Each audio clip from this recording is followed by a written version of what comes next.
calibration methods in instrumental analysis din yung topic natin. And we focus on calibration curves, di ba? Yung linear regression. Kung paano tayo kumukuha ng result of our analysis using linear regression or calibration curves and methods of least squares. Okay. So, yung nakuha nating result from our linear regression or sa least square method natin, meron pa rin tayong uncertainty na nakukuha doon. So, paano natin kinukuha yung uncertainty with a calibration curve? So, for example, we have an unknown protein sample that gave an absorbance of 0.406 and a blank had an absorbance of 0.104. How many micrograms of protein are in the unknown? So, ibig sabihin na nito, yung nakuha nating result from the least square method ay 0.406 na absorbance and ang ating blank doon sa unknown natin is 0.104. So, una, gagawin natin, hanapin muna natin yung corrected absorbance natin para makuha natin yung microgram of protein using our calibration curve with this data. Okay? So, using the least square method, nakuha natin yung microgram of protein which is 18.24 micrograms. Okay, yung computation nito is the same computation that we had last week. Yung y is equals to mb plus x. mb plus x. Okay, so yun lang din siya. Sorry, mx plus b. Okay, so the question is, what is the uncertainty in the number 18.24? Okay, so to find for the uncertainty in x, we have this formula. The standard deviation of y over the absolute value of m, square root of 1 over k plus 1 over n, plus square root of y minus y bar over m squared summation of x minus x bar squared. Wherein, yung y natin is the corrected absorbance, xi, sorry, nawala yung i dito. Xi is the microgram of proteins na nandun sa ating standard, ay doon sa, sorry.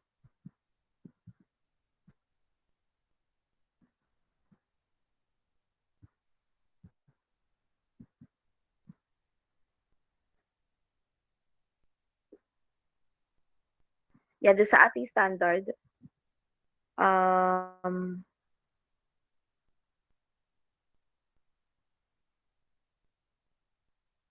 itong part na to. The x bar is the average values of the 14x values. Yung 14x values na gagamitin natin ay,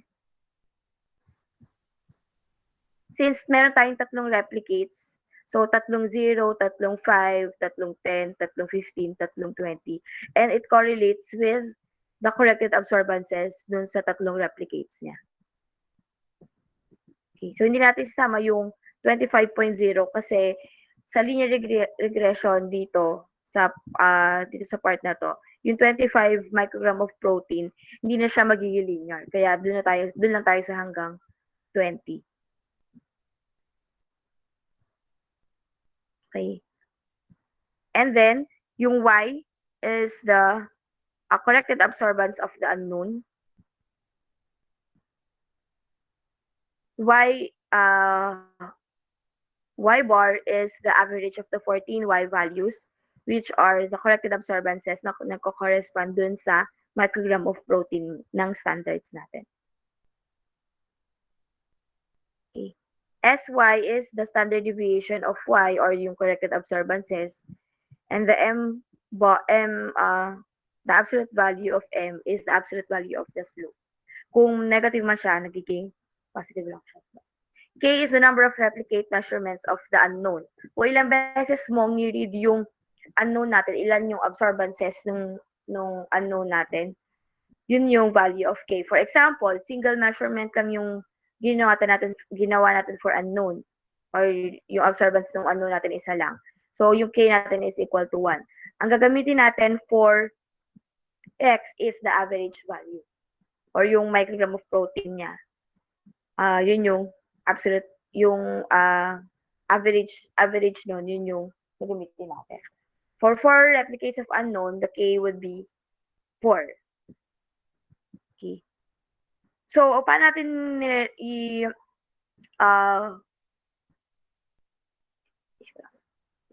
paano natin nire-report yung uncertainty ng result natin with a calibration curve?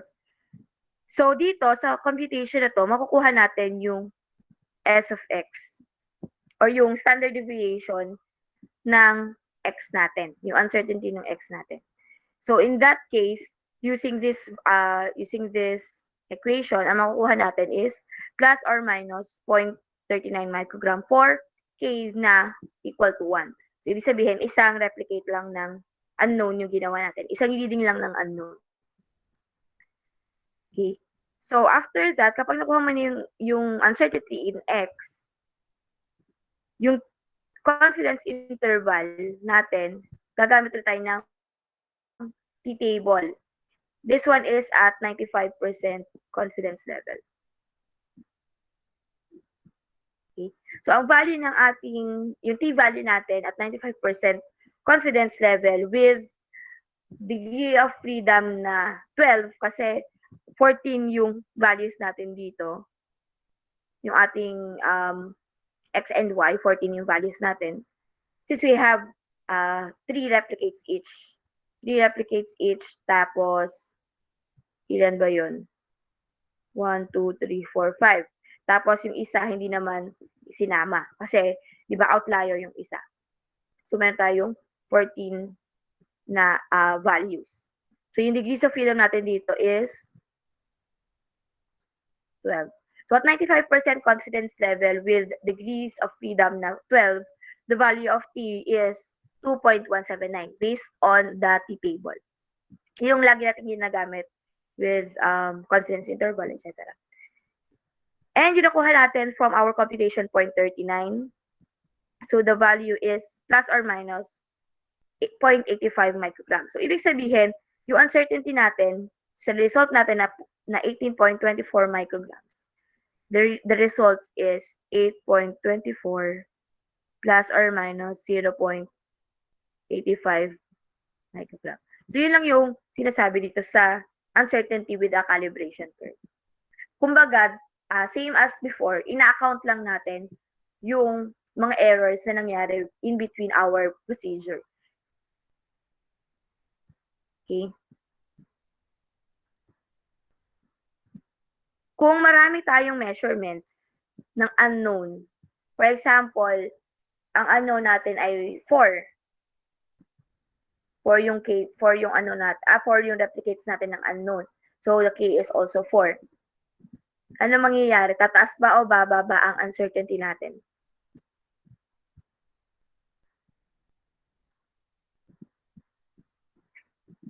Tingin nyo. Based on the equation na meron tayo. Kung mas marami replicates ng unknown, tataas ba o bababa ang uncertainty?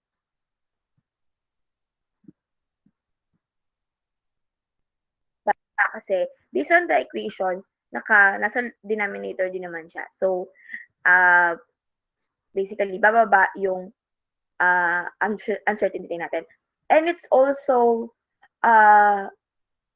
given by the fact na mas marami ka kasing replicates. So, ibig sabihin, mas inulit mo yung pag-read ng sample mo, mas sinigurado mo na accurate or precise yung measurements mo.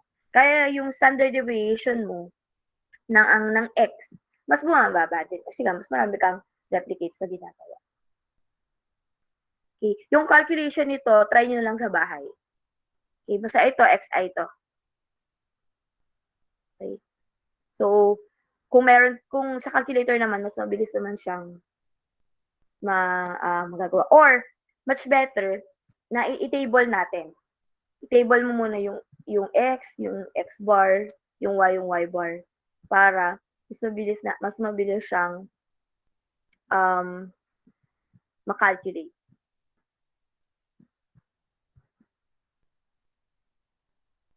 Okay. Question?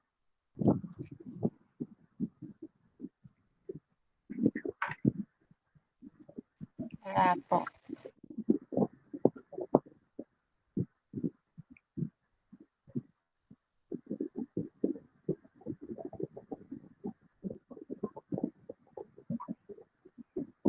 Next The is following limit of content is detection provided under a and creative. quantitation. See, the detection limit, it is the lower limit of detection. It's the smallest quantity of the analyte that is significantly different from the blank. Okay, so The yung following limit of content is detection and provided under a quantitation creative. natin, ginagamit natin siya specifically for analytical chemistry. Ginagamit natin siya for yung mga instruments natin. Yung instruments kasi natin, limited lang naman din yung, hindi naman lahat kaya niyang gawin. Di ba? For example, bumili ka ng bagong instrument. Doon sa instrument natin na binili, sasabihin sa'yo ng supplier na hanggang ganito po yung detection limit ng ating instrument. Pero tayo as an analyst or as a user, as end users, tinetest pa rin natin yung detection limit ng instrument natin. Bakit? Kasi kung hindi naman pala kaya ng instrument natin na mag-read or mag-detect ng sobrang babang concentration, mangyayari is mas marami yung error na mapopropagate natin. Kasi hindi accurate na yung reading na maibibigay ng instrument kapag hindi na pala niya kaya ma-read yung pinakamababa. Most probably, ang ma-read na lang niya doon ay yung baka mga noise na lang. So, mali na yung reading na makukuha natin.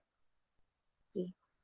So, this is the procedure that produces a detection limit with approximately 99% chance of being greater than the blank or approximately 1% chance of false positive. Yung ating detection limit kasi, since it is the smallest quantity of the analyte na pwede mong ma-read sa ating instrument, dapat significantly different pa rin yung reading niya with the blank. Ano ba kasi yung blank? Diba yung blank natin is the solution na ang meron lang siya is anything, basta walang analyte natin. Lahat ng dinagdag natin sa sample natin, basta wala yung mismong analyte, yung hinahanap natin. Yun yung blank. So, dapat, yung ipe-prepare nating blank for us to produce not more than 1% na false positive result, kailangan significant yung difference niya doon sa blank natin. Okay. So first one is to, after estimating the detection limit from previous experience with the method, prepare a sample whose concentration is to 5 times the detection limit. Measure the signal from n replicates. Compute the standard deviation of the n measurements. Measure the signal from n blanks containing no analyte. And find the mean value. And that would be the y blank. Okay? So yung una, estimate mo muna. Kasi 'di ba meron naman tayong kunwari sinabi ni supplier na ganito yung concentration na usually pwede mo gamitin with this instrument. So gagawa ka ng concentration ranges na 5 times yung detection limit niya. Sino ibig sabihin nun? Ibig sabihin, 5 times lower or 5 times higher dun sa detection limit natin. Or, yung detection limit na to, yung kunwari, alam mo from experience na 0.1 microgram lang yung kaya niyang i-detect. So, 5 times nun, 5 times lower nun, yung i-test natin.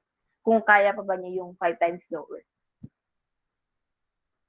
After that, we measure the signal from the replicate samples, from n replicate sample, wherein n is greater than or equal to 7. So, usually, mas maganda kung yung replicates natin ay greater than 7. Bakit? Kasi, kung ang detection limit pala natin ay, kunwari 0.001 microgram yung solution mo. Te-test mo kung nare-read pa ba siya ng instrument mo. Okay? Kung isang replicate ka lang ng sample, hindi mo malalaman kung accurate ba yung ginagawa ng instrument mo with that certain concentration, with that certain low concentration. Eh kung 7 replicates or more yung gagawin natin, makikita natin kung tama nga, nade-detect pa niya yung ganito kababang concentration. At mababa lang din yung RSD na binibigay niya. So, kung mababa yung RSD or relative standard deviation niya, or yung standard deviation niya, at marami yung replicates natin, maganda yung detection limit. Ibig sabihin, kaya pa ng instrument. Then yun nga, i-compute yung standard deviation, i-measure yung blanks, kung ilang yung n, yun din yung blank. Basically, dapat talaga, sorry, inuuna yung blank bago yung mismong sample. So, kung ilang replicates yung blank, ganun din dapat yung replicate ng sample. Kunwari, 7 yung replicates mo ng sample, 7 replicates of blank din yung gagawin natin. Okay. So, to compute for the y, so, di ba sa calibration curve natin, method of least square, yung y, yun yung detection. Di ba? Siya yung tawag dito, dependent variable siya do sa concentration. Okay, so si y, for example, UV vis, yung y natin, yun yung absorbance na kinukuha natin. So, para makuha yung detection, minimum detectable signal, or YDL, yung blank natin, y blank, which is,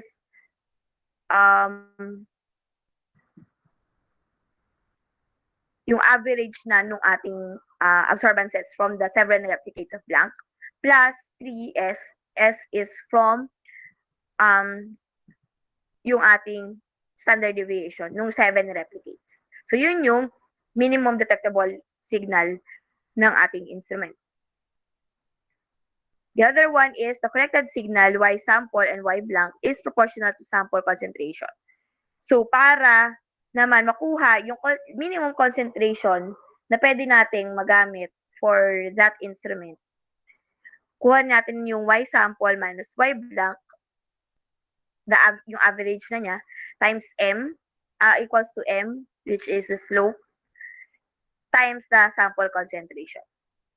So, detectable limit is 3S over M. Okay. So, kung ang hinahanap natin ay yung minimum concentration na pwede natin gamitin, ito yung formula na gamitin natin. Okay, example. From previous measurements of a low concentration of analyte, the signal detection limit was estimated to be in the low nanoampere range.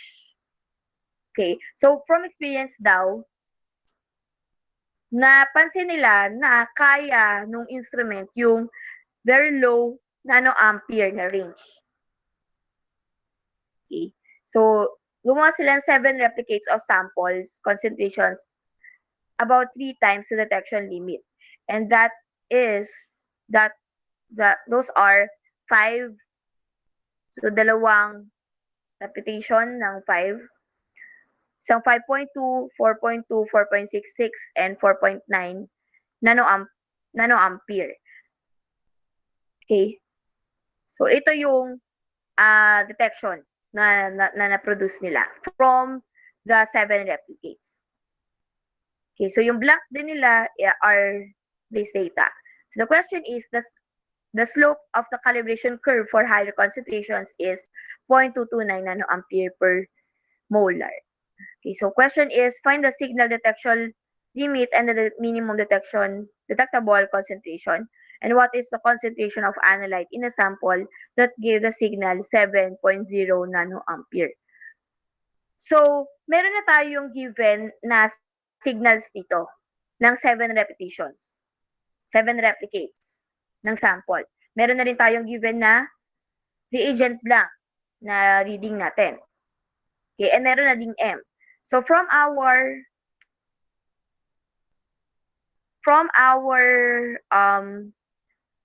formula here, anong una natin gagawin?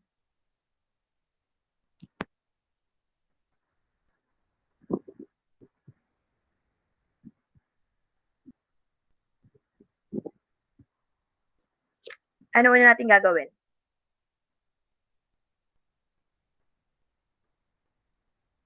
Una muna natin gagawin is i-average muna natin or hanapin na muna natin yung standard deviation, 'di ba? Kasi sa lahat sa parehas na sa mga calculations natin, kailangan natin ng standard deviation. Standard deviation ng sample, which are this one, 5, 5, 5.2, 4.2, 4.66, and 4.9.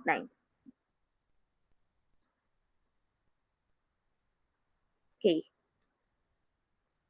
So, yung ating blank, yung average niya is 1.26 nanoampere. At ang standard deviation ng sample natin is 0.56 nanoampere.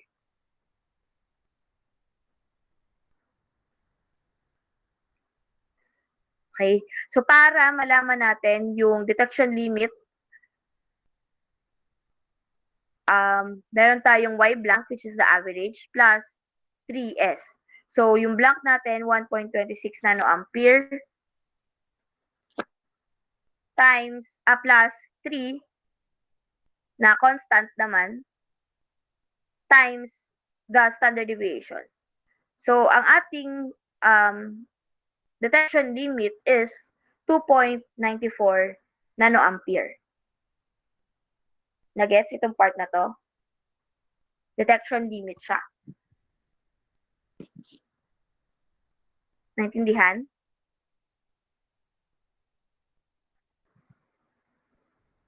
Okay. And this one is um, based on the blank. At dun sa dun sa blank, dun sa blank at dun sa standard deviation, dun sa minimum signal detection limit. Signal detection limit lang siya. Pero yung minimum detectable concentration ay ito. Wait lang.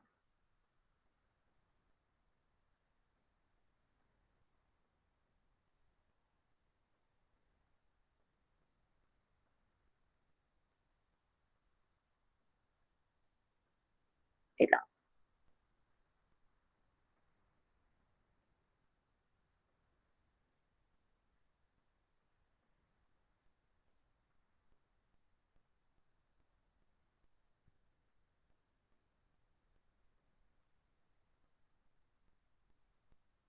Okay.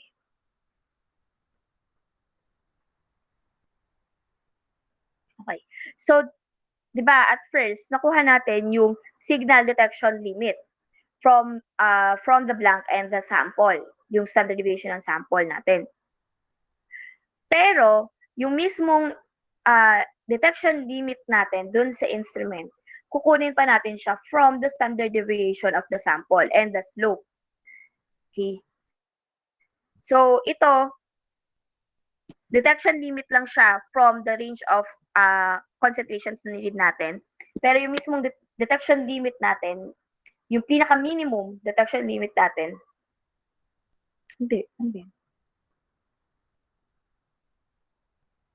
Yung detection limit natin using the slope. Kasi yung slope natin, di ba, sabi dito, um, calibration, from the calibration curve siya ng higher concentrations. So, basically, mas mataas nga talaga yung detection limit na ibibigay niya. But the question is, signal detection limit naman and minimum detectable concentration.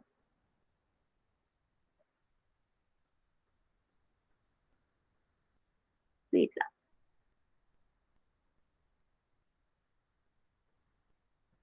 Okay. Sorry, mali ako.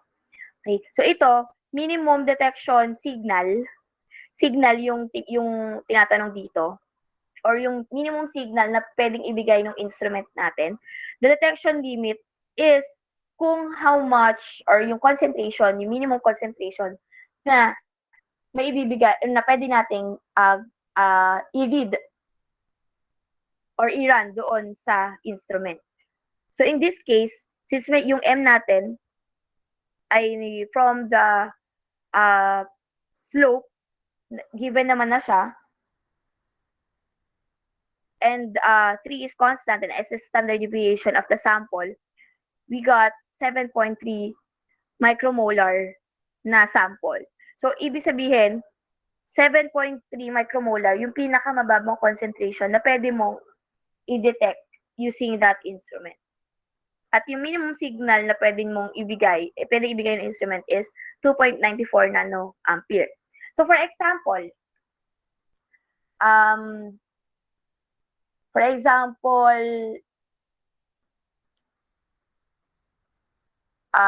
calibration curve. Okay? So, sinabi na ang sample mo, kunwari, alam mo na, yung unknown mo ha, yung unknown mo, kunwari, alam mo na, ang range lang niya is 0.1 to 0.5 micrograms, for example.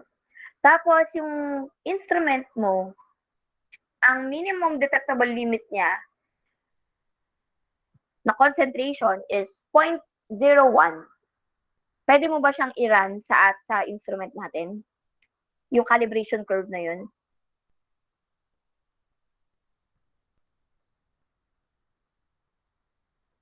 Kunwari, ang calibration curve mo, 0.1 to 0.5.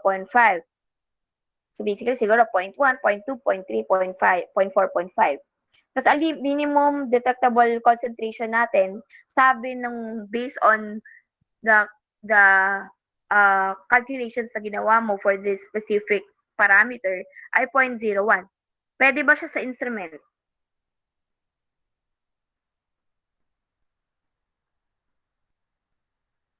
Pwede ba siya sa instrument? Hindi po. Bakit? Ano po, sobrang baba po nung value. Actually, pwede siya. Hindi po accurate Kasi, na mame-measure. okay. Actually, pwede siya. Kasi, itong 0.01 na to, ito yung minimum lang. Minimum concentration. So, ano ibig sabihin nun? Minimum concentration, ibig sabihin, beyond 0.01, hindi na accurate yung ibibigay sa yung absorbance reading ng instrument mo or kung ano mang reading yan. For example, ito nga, 0.1 to 0.5. Mas mababa naman yung detection limit niya. So, pwede siya, pasok siya. Okay? Pwede mo siyang i-run dun sa sample mo kasi 0.01 naman yung concentration range mo. Paano kung kunwari ang calibration curve na gagawin mo is 0.05 ay 0.001 to 0.005. Pwede ba yan sa instrument?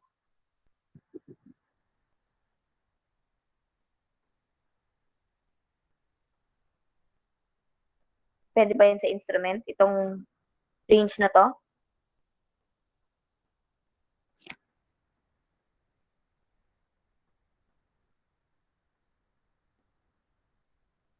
Pwede ba yan sa instrument? Ito kasi, itong 0.1 to 0.5, say we have the detection limit na 0.01, pwede siya. Kasi nga, mababa naman yung detection limit natin eh. Mataas naman yung range natin. So, pasok siya. Most likely, accurate yung reading na ibibigay niya sa atin. Dito, 0.001 to 0.005, 0.01 lang yung detection limit natin. Pasok ba siya? Hindi.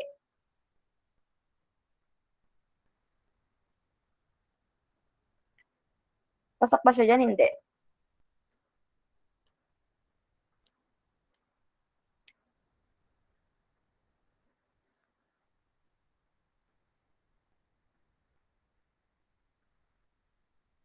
Ma'am, Yes. paulit nga po nung sa yung dito po sa kabila, yung 0.1 to 0.5, pasok yung Pasok siya kasi yung yung detection limit, paano naman natin siya dinedefine? Sabi kasi 'di ba, detection limit is the lower limit of detection. It is the smallest quantity of analyte that is significantly different from the blank. Ibig sabihin, yung limit na yon, yung detection limit na yon, hanggang dun ka lang. Hanggang dun lang yung concentration or signal na pwede mong mabasa dun sa instrument mo. Okay? So if your detection limit na na-calculate from, for example, in this problem, ay 0.01. Ano mas mataas? 0.01 o 0.1? 0.1 po. 0.1. So, mas mababa pa rin yung detection limit mo. Pasok ka pa din dito. Pasok pa din tong 0.1 to 0.5 na range mo. Kasi mababa lang yung detection limit mo eh.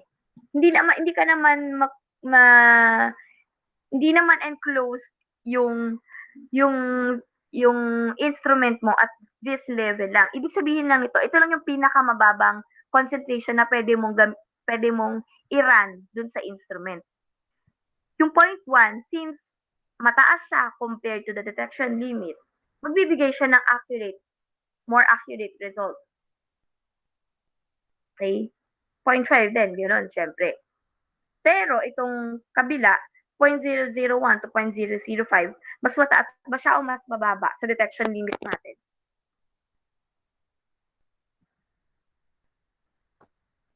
Mas mababa po.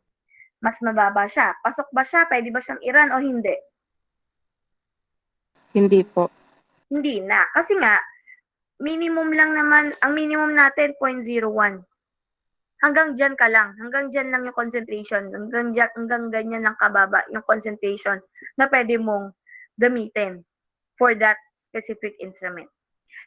At kahit na, for example, tatlo yung UVBs mo. Kahit na tatlo yung UVBs mo, pare-parehas ng brand, pare-parehas ng model, pero magkakaiba yung nakuha mong detection limit based on your computation, iba-iba pa rin yung limit na pwede sa kanya. Okay? Nagets?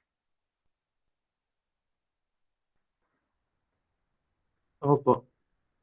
Okay. Same with the signal. Ganon din siya. In this case, for example, 2.94 nanoampere. Hanggang 2.94 nanoampere lang yung signal na mabibigay ng instrument na to. Okay? Another question is ano daw concentration yung magbibigay ng 7.0 nanoampere. So, meron din naman tayo dito calculation, di ba? Na y sample minus y blank is equal to the slope times the sample concentration. So,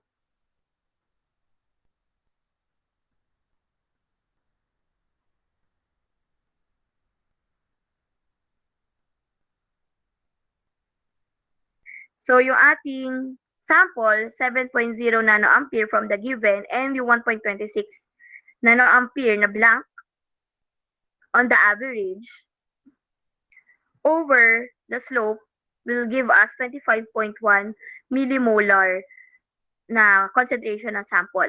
So ito 25.1 micromolar na sample, pasok ba siya? Pwede ba natin siyang i-read dun sa instrument natin?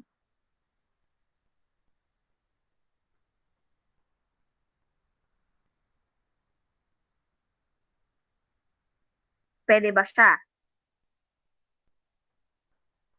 Based on our calculation, ang detection limit natin is 7.3 micromolar na concentration. Pero yung ating sample, 25.1 micromolar siya. So anong ano niya? Anong judgment natin diyan? Pwede ba siya o hindi?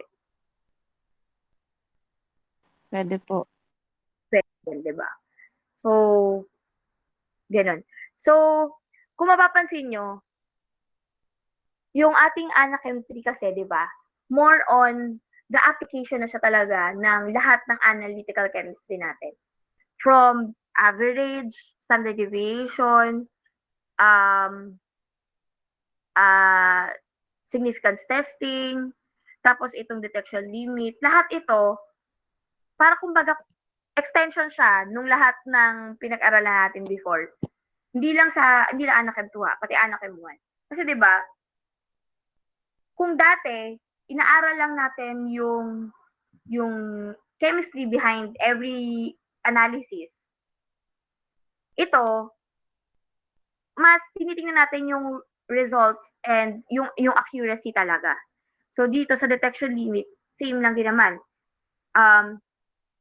Kapag nag-handle na kayo ng mga instruments, ganyan, ito, important to kasi para alam mo kung kung accurate ba or precise ba yung instrument na meron tayo. So, ganun siya, ganun yung pagtingin natin dito sa mga problems na sinosolve natin with this subject. Okay. So, the instrument detection limit is obtained by replicate measurements that is usually and that is greater than or equal to 7 of aliquots from one sample. The method detection limit, which is greater than the instrument detection limit, is obtained by preparing n greater than or equal to 7 individual samples and analyzing each once.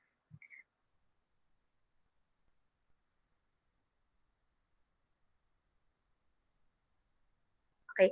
So, yung instrument detection limit, magkaiba pa siya sa method detection limit. So, anong ibig sabihin yan?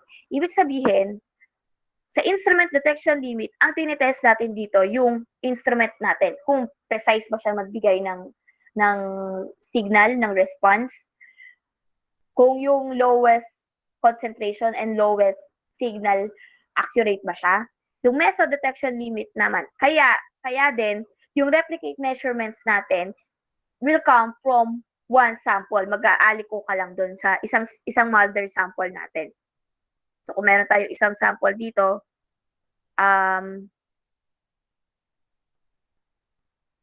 label this SS or yung stock solution natin, meron siyang 7 replicates.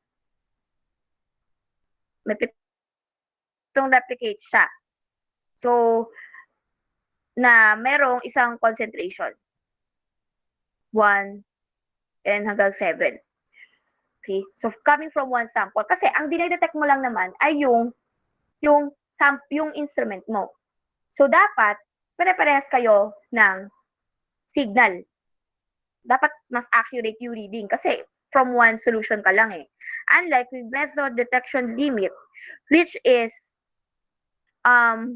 ang dinedetect mo naman dito ay yung detection limit from the sample mo mismo. So, for example, kung mapapansin nyo yung mga packs, food packs natin, yung mayroon nutrition fact, di ba?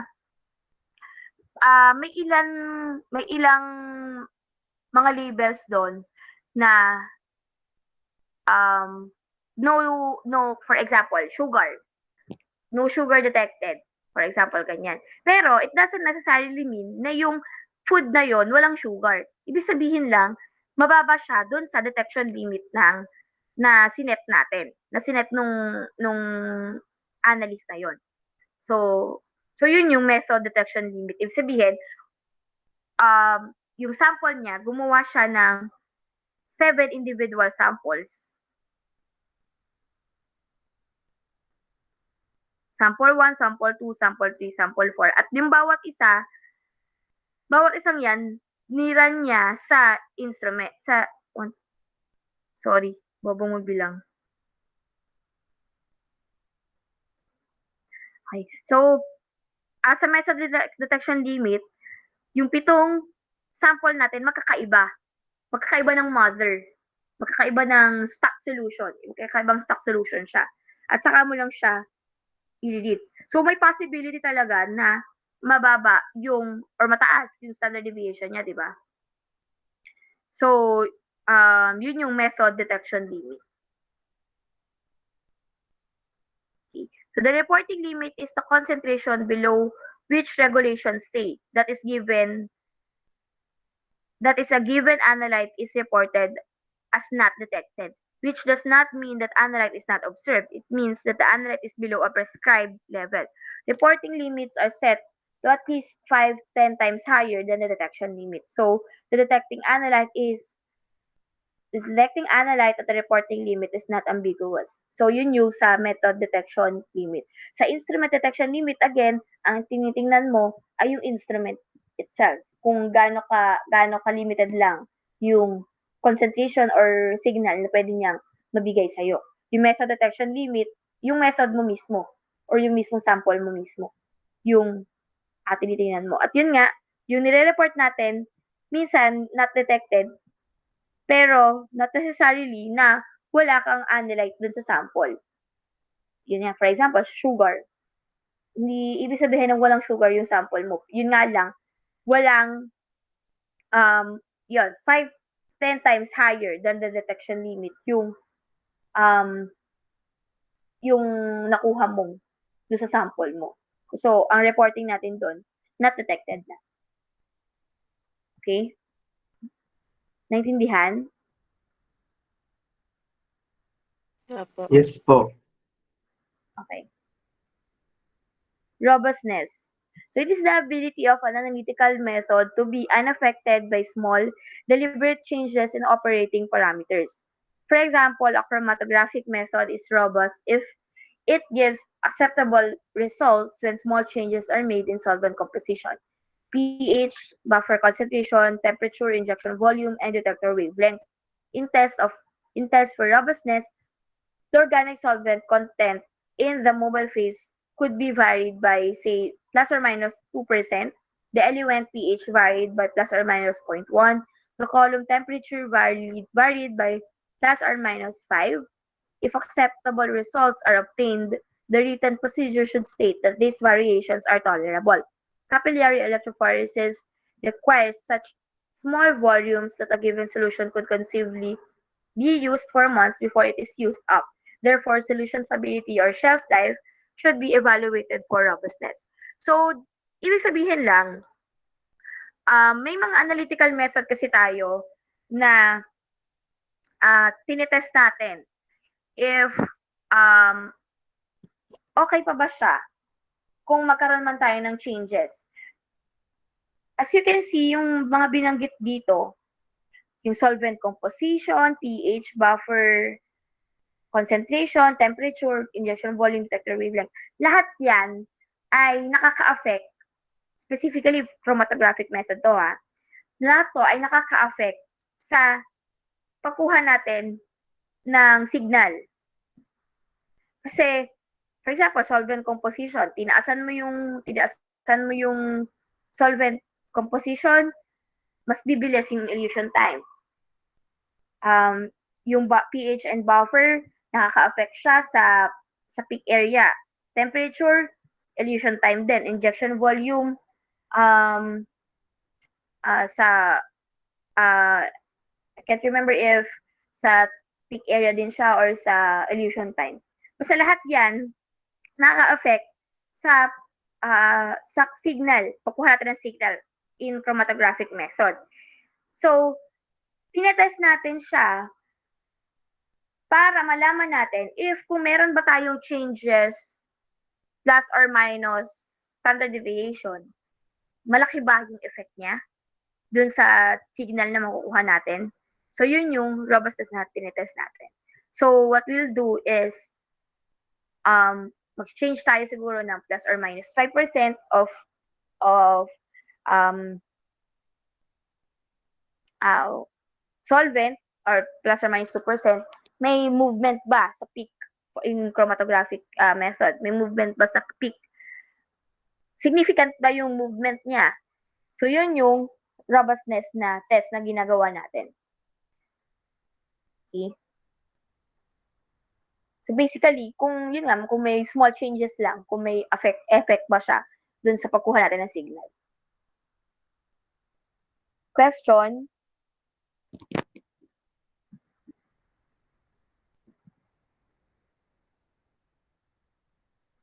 Okay. Proceed na tayo for the next topic, which is standard addition.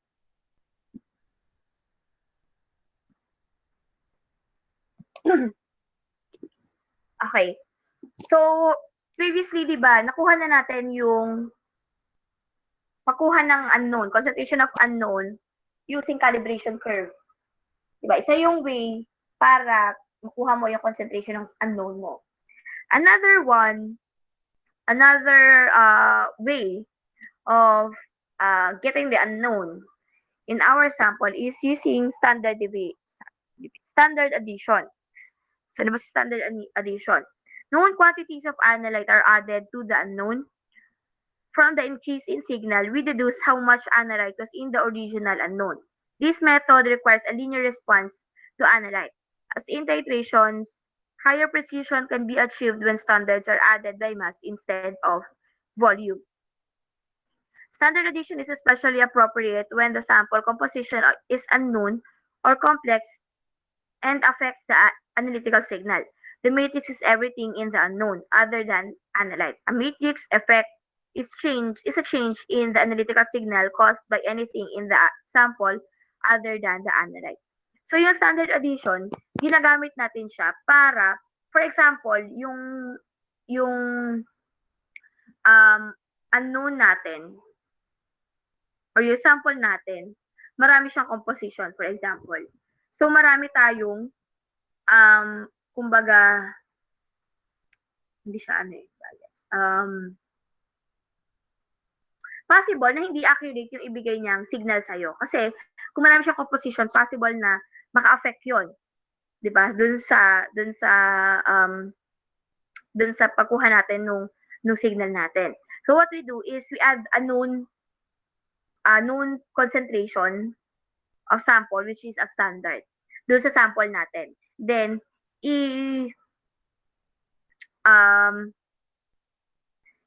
dinededuce natin how much the analyte was in the original unknown. Okay. So, itong graph natin, it shows a strong matrix effect in the analysis of perchlorate, for example, by mass spectrometry. Perchlorate at a level above 18 microgram per liter in drinking water is of concern because it can reduce thyroid hormone production. Standard solutions of perchloric ion in pure water give the upper calibration curve. The slope in the lower curve for standard solutions in groundwater has 15 times less. Reduction of the perchlorate ion signal is a matrix effect attributed to other anions present in the groundwater. Okay, so as you can see, yung una, itong signal na to, yung nakuha nating limit detections ay hindi siya linear, di ba?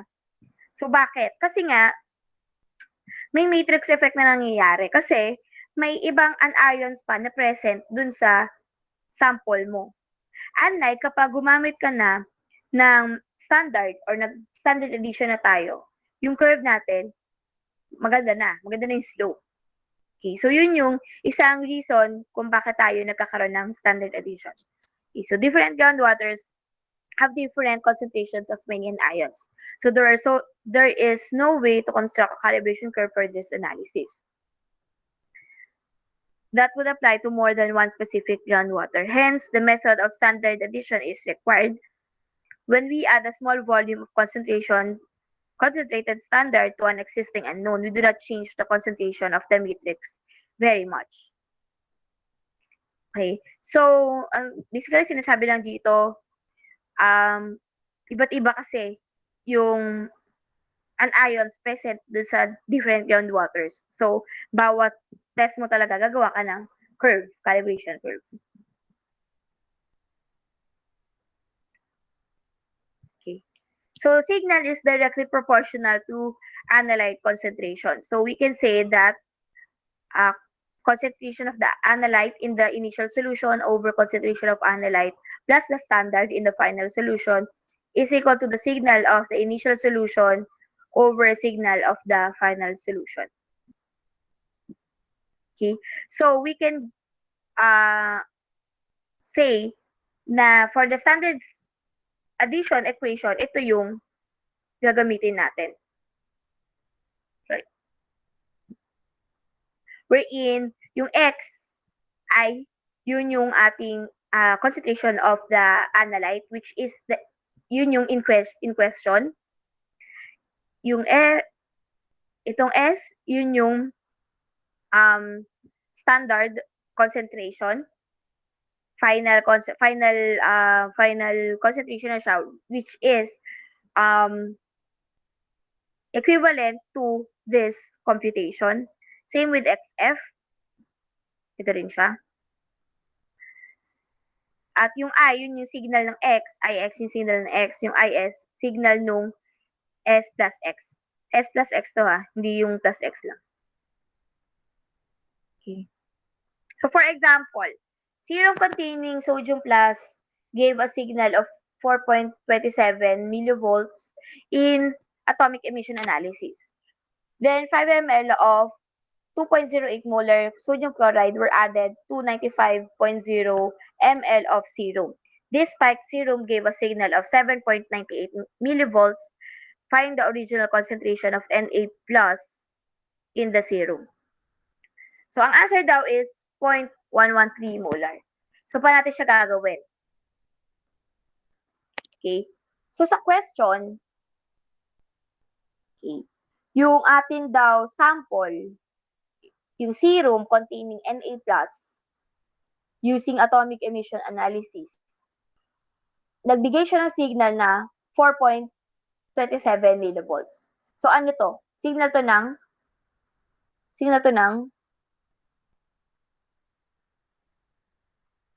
X or S plus X?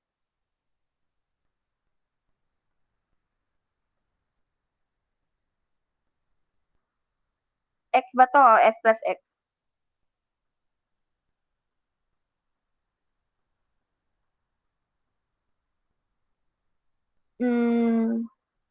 Swaso. S ba to or S plus X?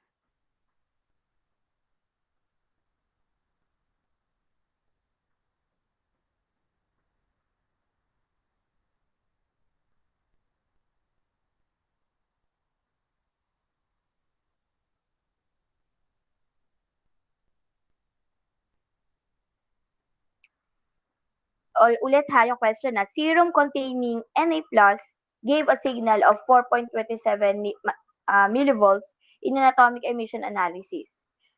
Okay. So, yung 4.27 millivolts, ano ba yan? Signal ba yan ng X o ng S plus X?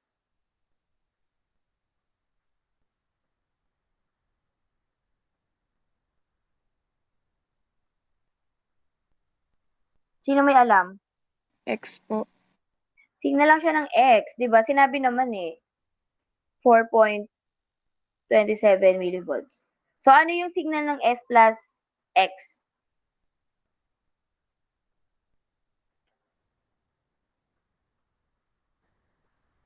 Ano yung signal ng S plus X?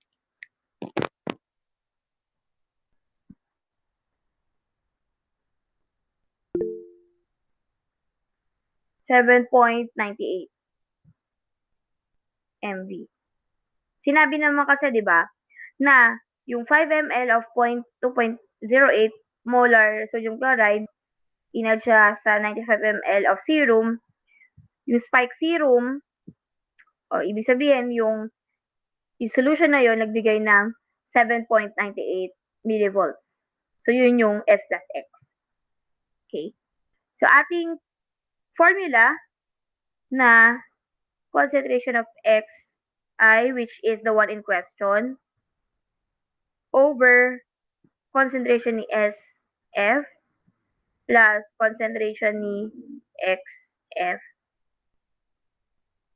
is equal to Ix over Is plus X.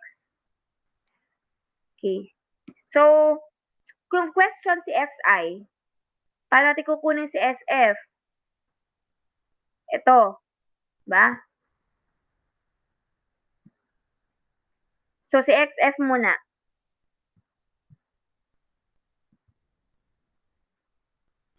Xi, unknown pa rin siya. Itong dilution factor, this one is the dilution factor and same as this one, dilution factor din. Paano natin kukunin? Sinabi dito sa question na meron tayong 95 ml ng serum. Serum is the X, di ba? Yun yung X natin.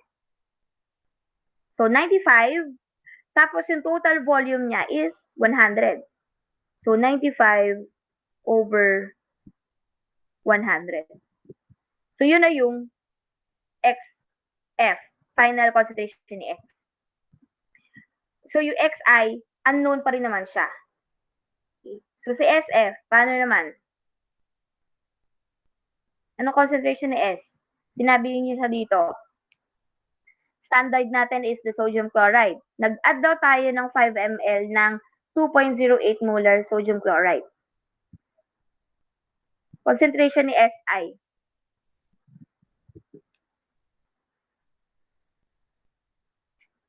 Ano concentration? 2.08 po. 2.08. Anong dilution factor natin?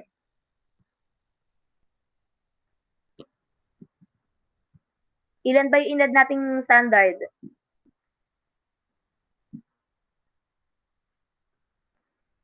Ilan yung inad nating standard? 5 ml po. 5 ml. Tapos, total concentration natin is 100. 95 plus 5. So, makukuha natin yung SF. Ang value ay? Ano value?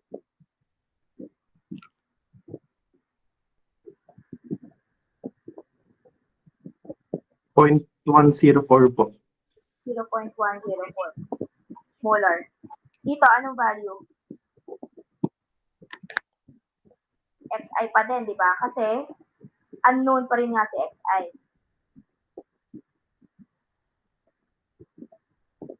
Times 0.95. Okay? After that, ipa-plug in natin siya dun sa computation natin. Sa formula natin. Okay? So, we have Xi, which is the unknown. SF, which is 0.104 molar. Plus, anong value ni XF? 0.950. 0.950 times Xi, di ba? So, pwede ba siya? Pwede siya kasi parehas Xi. Okay, so parang X, pero yung X equals yung ating signal ni sample na 4.27 over 7.98.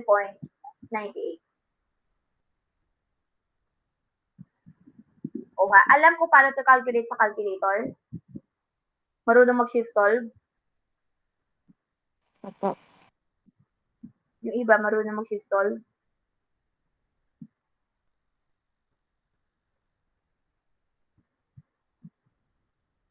Yung iba ba, kaya sa calculator? Or else, yung manual nyo gagawin yan kung hindi kayo marunong sa calculator. So, what will be the value of xi? Marunong ba sa calculator? Hindi Ano ba? na ano po? Okay, hawak nyo ba calculator nyo?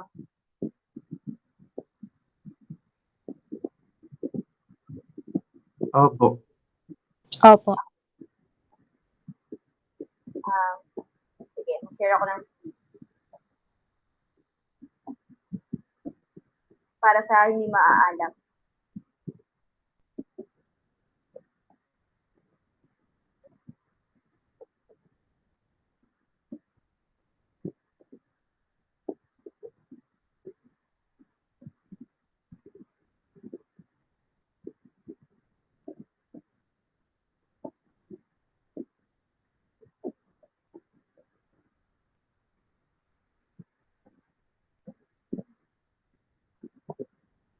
Wait lang.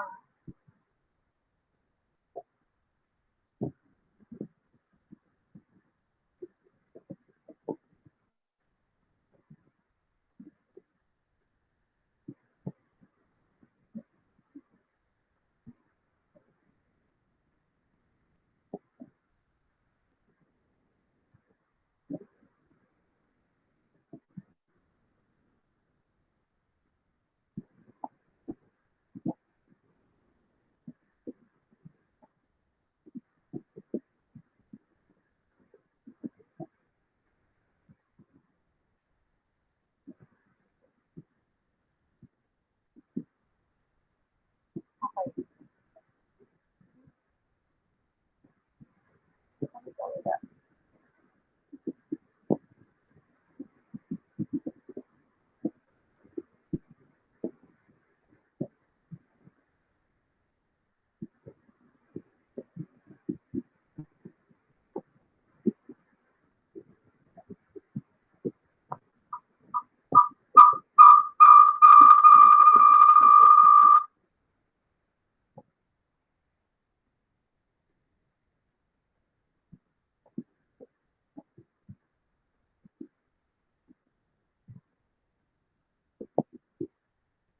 Ayaw mag-share. So anyway, pakas nyo na lang sa sa bahay. Hindi kasi, hindi nag-share sa akin. Hindi ko ma-share yung screen ko na bumabalik.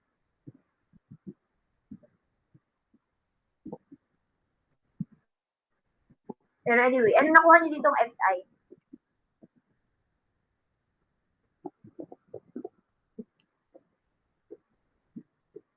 Zero point 0.113 dollar.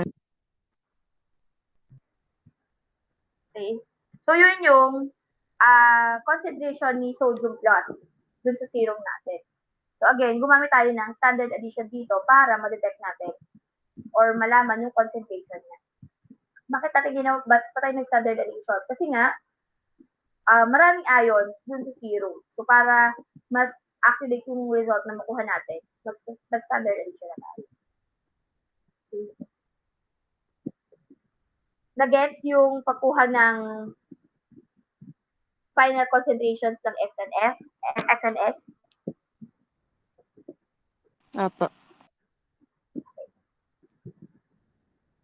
Question for standard addition.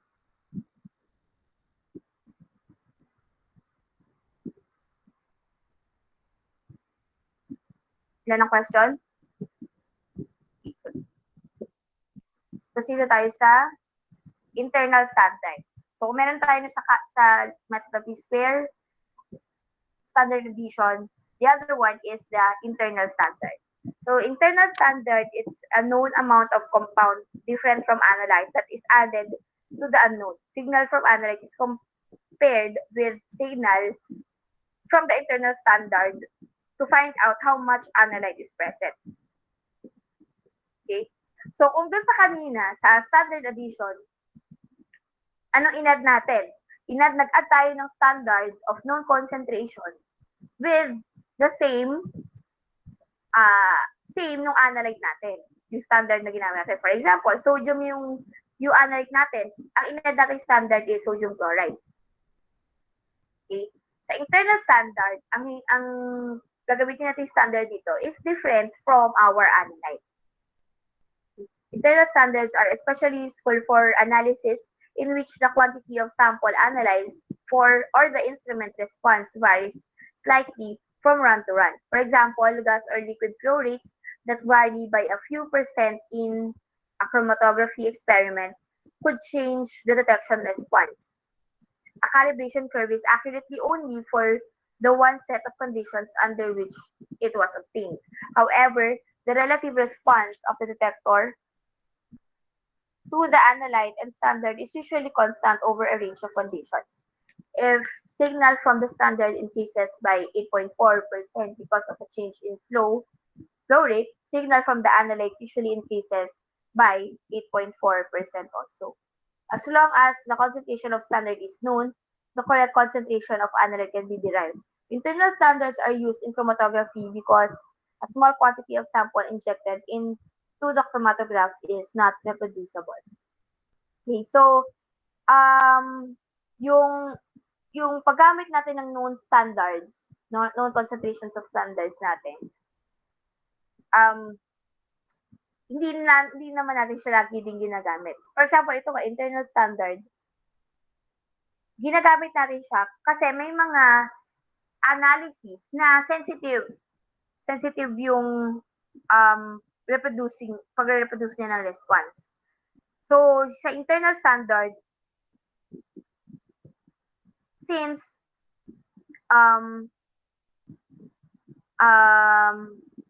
parehas dapat yung response ng sample natin sa internal standard, may factor tayong makukuha.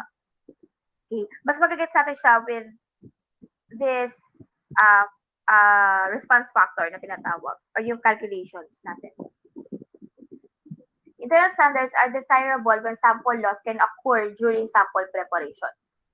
Preparation steps prior to analysis. If a known quantity of standard is added to the unknown prior to any manipulations, the ratio of standard to analyte remains constant because the same fraction of each is lost in any operation.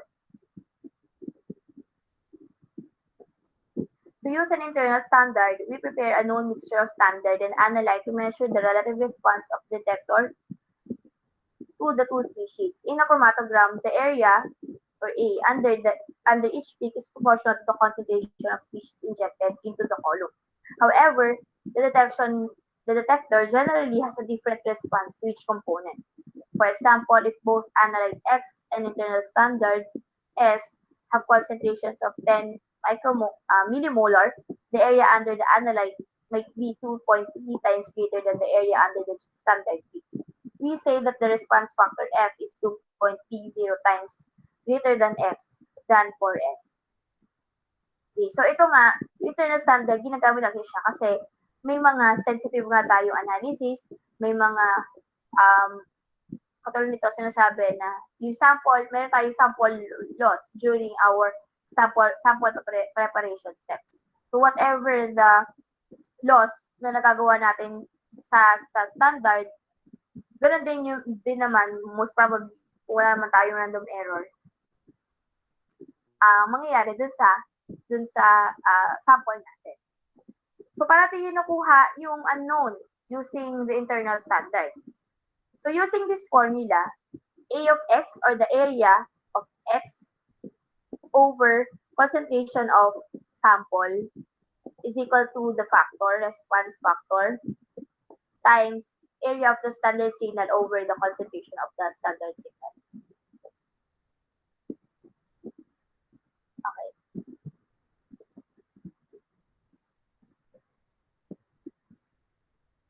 Explain natin yung calculation later kapag sa example natin.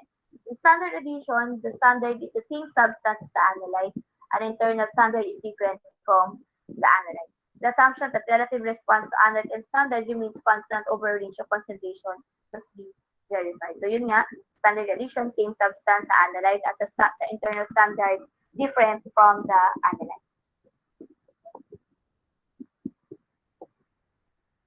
So example, So in a preliminary experiment, a solution containing 0.0837 molar of X and 0.0666 molar of sample of standard S, internal standard S, gave peak areas of 423 and 347 respectively, which are measured by instrument computer or yung software na ginamit sa chromatography. To analyze the unknown, 10 ml of 0.146 molar S were added to 10 ml of unknown. The mixture is diluted to 25 ml in a volumetric flask. This mixture gave the chromatogram below, this one, for which the area of X is 553 and the area of the internal standard is 582. Find the find the concentration of X in the unknown. Okay. So initially, meron binigay sa ating concentration ni X at concentration ni S and its corresponding responses or peak areas. So, initially, di ba, meron tayong ganyan. Makukuha natin yung F or yung response factor using this formula. So, si area ni X is 423 over concentration ni analyte or concentration ni X is 0.0837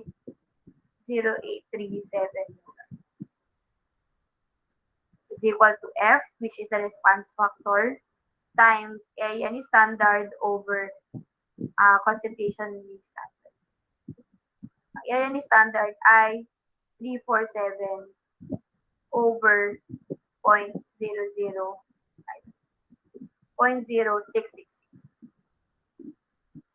So, ano response factor natin?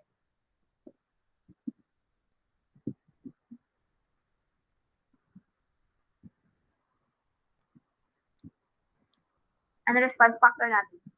0.9700. 0.97. Okay? So, since nakuha na natin yung response factor, kasi may given naman ng molarity dito, yung unknown natin, makukuha na natin yung concentration niya. Okay? Using the same formula. Sa una kasi, kapag may given na X and S, unknown pa rin naman si response factor eh. Yun pa lang yung makukuha natin. Okay. So the question is, yung unknown daw, nagdagdag tayo ng 10 ml na 0.146 molars S or na internal standard at 10 ml ng unknown. So the mixture ay dinilute natin sa 25 ml. Yun yung total volume natin. So ano ang concentration ni X in the unknown kung ang area ng ating X ay 553 at ni internal standard ay 550. So let's compute. Concentration area ni analyte, which is 553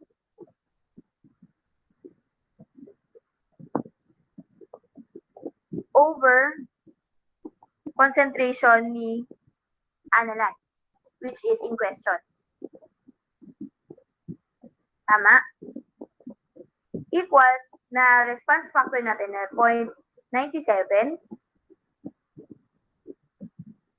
times area ni internal standard 582 over concentration ni internal standard dun sa solution natin. So, anong concentration ng internal standard ba natin una? 0.146, di ba? Same with yung kanina, may dilution factor. 0.146 molar times 10 ml yung internal standard natin over 25. So, ano concentration ni X? Na makukuha natin.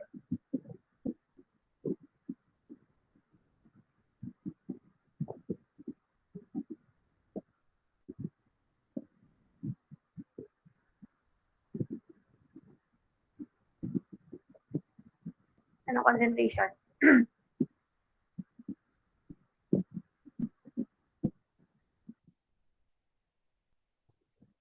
0.05721 molar. Pero ito na ba yung final answer natin? Hindi, di ba? Sorry. Hindi yan yung final answer natin kasi ibig sabihin lang yan yung concentration ni X dun sa 25 ml solution natin. Pero ang tinatanong naman natin is yung mismong concentration ni X. Sorry, nung unknown. So, anong gagawin natin? Yung 0.05721 molar, kunin natin yung dilution factor. Ito, concentration ni X dun sa solution, which is 35 ml. Ilan yung nilagay nating unknown? 10 ml. So, ano concentration na niya? Ni X? 0.143. 0.143 molar. So, ito na yung concentration ni X dun sa solution natin. Okay. As long as same setup, for example, ito kasing standardization, itong internal standard kasi natin,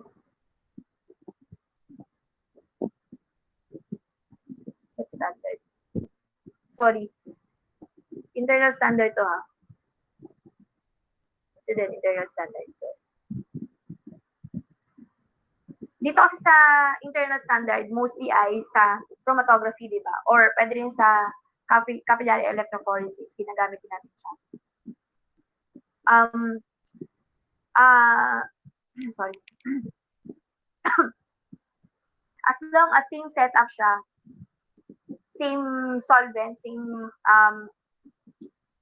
mobile phase, same standard, same internal standard, pwede natin gamitin yung response factor. Kasi,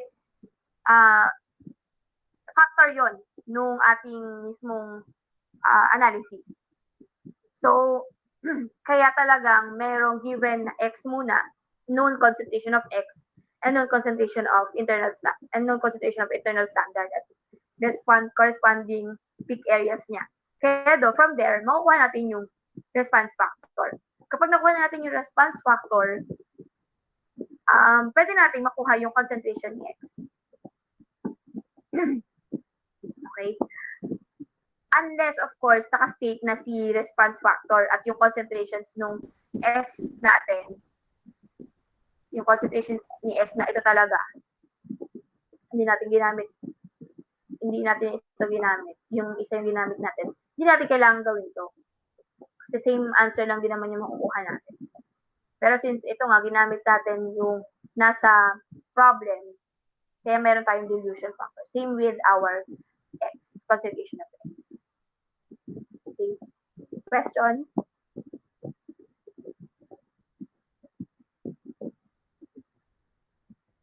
Question pa? For the internal standard? Mukhang wala na po. Okay.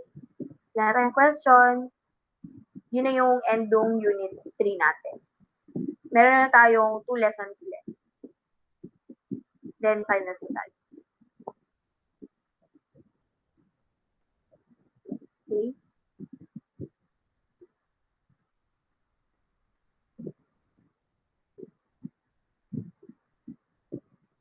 So, if we don't have any questions, pwede na natin i-end.